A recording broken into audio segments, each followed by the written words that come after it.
കഴിഞ്ഞതിന് ശേഷം ഇനി ഇടി ഇട്ടിട്ടുണ്ടോ കുനിച്ചിർത്തിട്ട് അടിച്ചിട്ടുണ്ടോ ആളുകൾ ഇവിടുത്തെ ഡയറക്ടർ അടിച്ചിട്ടുണ്ടോ എന്നൊന്നും എനിക്കറിയത്തില്ല. ഇത് നടക്കത്തില്ല. ഇത് മാന്യതയില്ലാത്ത പരിപാടിയാണിത്.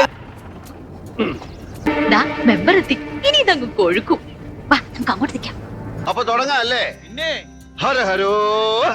താങ്കളൊരു സാമൂഹ്യ പ്രവർത്തകയാണെന്നല്ലേ സ്വയം അവകാശപ്പെടുന്നത്? അല്ല, അവകാശപ്പെടുന്നതല്ല. ഞാൻ കുറെ അധികം തെറിവിളിക്കുന്നതാണോ സാമൂഹ്യ പ്രവർത്തനം? ഇവനെ തടയണ്ട, അയച്ചു വിട്ടേക്ക്. ഇവന് കിട്ടാനുള്ളത് നമ്മളായിട്ട് മുടക്കണ്ട.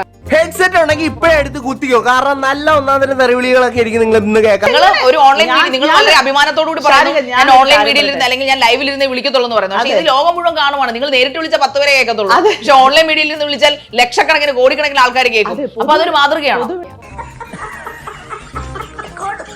സമൂഹത്തിന്റെ കാഴ്ചപ്പാട് അവിടെ വെച്ചോണ്ടിരുന്നോട്ടെ. ഞാൻ എന്നെ പറ്റിയിട്ടാണ് പറയുന്നത്. എനിക്ക് സോഷ്യൽ മീഡിയയിലൊന്നും വരരുത്. നിങ്ങൾ സ്വന്തമായിട്ട് കഥ വെച്ചിരുന്ന് പറയണം. തെറിവിളി നിർത്താനേ ഞാൻ പറഞ്ഞുള്ളൂ. തെറിവിളി നിർത്തുക. അവന്റെ മാസ്റ്റർ പീസാണ്. അതിൽ കൈവെക്കാൻ ആരെയും അനുവദിക്കില്ല. 10 പേരെ എന്തോ ചെയ്ത് സെലിബ്രിറ്റി ആയ ഒരു വ്യക്തിയല്ല ഞാൻ എന്തോ ചെയ്ത ഉള്ള ആളുകളാണ് സെലിബ്രിറ്റികളായത്. താങ്കൾ തന്നെ പറയണം. എനിക്കത് പറയാൻ നമ്മൾ ആൾക്കാരുടെ നന്മയ്ക്ക് വേണ്ടി ചെയ്യുന്ന ഇവരൊക്കെ എന്താണ് ഈ മനസ്സിലാകാത്തത്? ഇപ്പൊ നിനക്ക് കാര്യങ്ങൾ മനസ്സിലായില്ലേ? മനസ്സിലായി. എന്റെ ആശ്വാസത്തിനും എന്റെ സമാധാനത്തിനും എന്റേതായിട്ടുള്ള ഇഷ്ടങ്ങൾക്കും എനിക്ക് ഒരാളിനോട് ഒരു അപ്രോച്ച് തോന്നി കഴിഞ്ഞാൽ ഞാൻ അങ്ങോട്ട് പോയി ചോദിക്കും. അത് ഓക്കെ ആണെന്നുണ്ടെന്നുണ്ടെങ്കിൽ ആ കൺവിൻസിംഗിൽ ഈ വിഷയങ്ങൾ ഒരു കൂസലില്ല. നീ കാണ്ടാമൃഗത്തെ വേണേ കണ്ടോ, അങ്ങോട്ട് നോക്കിയാ മതി. കളിച്ചു, എന്താ സെക്സ് ചെയ്തു. ആക്ടിവിസ്റ്റ്, ആങ്കർ, അങ്ങനെ ആക്ടിവിസ്റ്റ് ആദ്യം കയറി വരുന്നത്. തീർച്ചയായിട്ടും സാമൂഹ്യ പ്രവർത്തക എന്ന രീതിയിലാണ് വരുന്നത്. പക്ഷെ നിങ്ങളുടെ വായിൽ നിന്ന് വരുന്ന ചെയ്തു കൂട്ടുന്ന പ്രവർത്തനങ്ങളും വായിൽ നിന്ന് വരുന്ന വർത്താനങ്ങളും ഒക്കെ എങ്ങനെയാണ് നിങ്ങൾ ഒരു ആക്ടിവിസ്റ്റ് ആക്കുന്നത്? ഇതൊക്കെയാണോ ആക്ടിവിസ്റ്റ്? ആയിക്കോട്ടെടാ. കാരണം എന്ന് വെച്ച് കഴിഞ്ഞാൽ നേരത്തെ മറ്റേ രേണു സുധീര വിഷയത്തിനകത്ത് ചെന്നിട്ട് നിങ്ങൾ അതല്ലേ ഇതല്ലേ എന്ന് ചോദിച്ചു നീ സമാധാനോടെ അടയത്.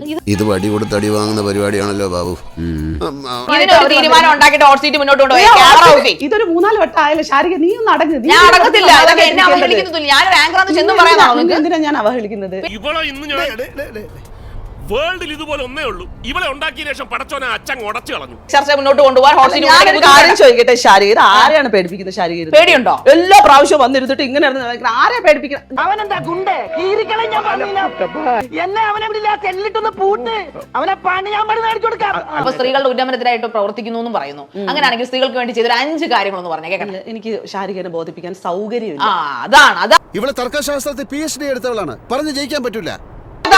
എന്നെ പറ്റി മനസ്സിലാക്കിയിട്ടാണ് ചെയ്തിട്ടില്ല. എന്നെ പറ്റി ഒരു ചുക്ക് അറിയാതെ നീ ഇവിടെ ഇരുന്ന് സംസാരിക്കുന്നത് എന്തിനാ?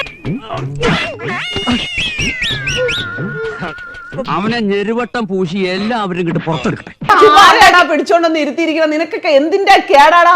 ആളിനെ കൊണ്ടുവന്ന് ഇരുത്തുമ്പോ ആളെന്താണെന്ന് നിങ്ങൾ കണ്ടതിലും വലിയ സാധനമാണെന്ന് എനിക്ക് മനസ്സിലായി. പ്രശ്നമാണ് സാറ്, പേടിക്കാതിരി. ഒന്ന് പകച്ചു പോയാൽ പിന്നെ മനുഷ്യന് 10 പൈസക്ക് കൊള്ളത്തില്ല. കാര്യമായിട്ട് പ്രശ്നമുണ്ട് കേട്ടോ. ഈ കൊച്ചിനെ എത്രയും പെട്ടെന്ന് കൊണ്ടുപോയാ നേരെ കൊണ്ടുപോവാം. ഇത് കുറച്ചു നാളായി തുടങ്ങി. ഇത് മൈൽ സ്റ്റോണിന്റെ മാത്രം പ്രത്യേകതയാണോ എന്ന് എനിക്കറിയില്ല. ക്ഷീണിച്ചോ? എന്നെ ക്ഷീണിപ്പിക്കാൻ ഞാൻ കുറച്ചുകൂടെ വേർക്കണം. ഇനിയുണ്ട്. കൊണ്ടുവന്നത് എന്തിനടേ ഇത്? ആളിനെ ഇവിടെ കൊണ്ടുവന്ന് ഇരുത്തിയിരിക്കുന്ന ആൾ ആരാണ്? എന്തിനാണ്? ഇതൊരുമാതിരി വേലിയായിരുന്ന പാമ്പിനെ എടുത്ത് അവിടെ ഒന്നും വെച്ചേക്കല്ലേ. എങ്ങനെ സാധിക്കും ഇങ്ങനെ ബിഹേവ് ചെയ്യാനായിട്ട്? നിങ്ങളൊരു ചാനലിൽ വർണ്ണിച്ചടി. എന്ത് വർണ്ണിക്കാൻ? രസമുണ്ട്, നല്ല കുട്ടി. കണ്ടാലും തോന്നും. എന്താണ് തമാശയാക്കാണ്?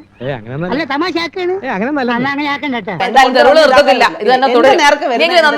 എന്റെ നേർക്ക് വരുന്ന സാധനങ്ങളുണ്ടെങ്കിൽ ഞാൻ റിയാക്ട് ചെയ്യും. നന്ദി. ഹാപ്പി ആയില്ലേ മിസ്സോ? നീ ഹാപ്പി അല്ലേ?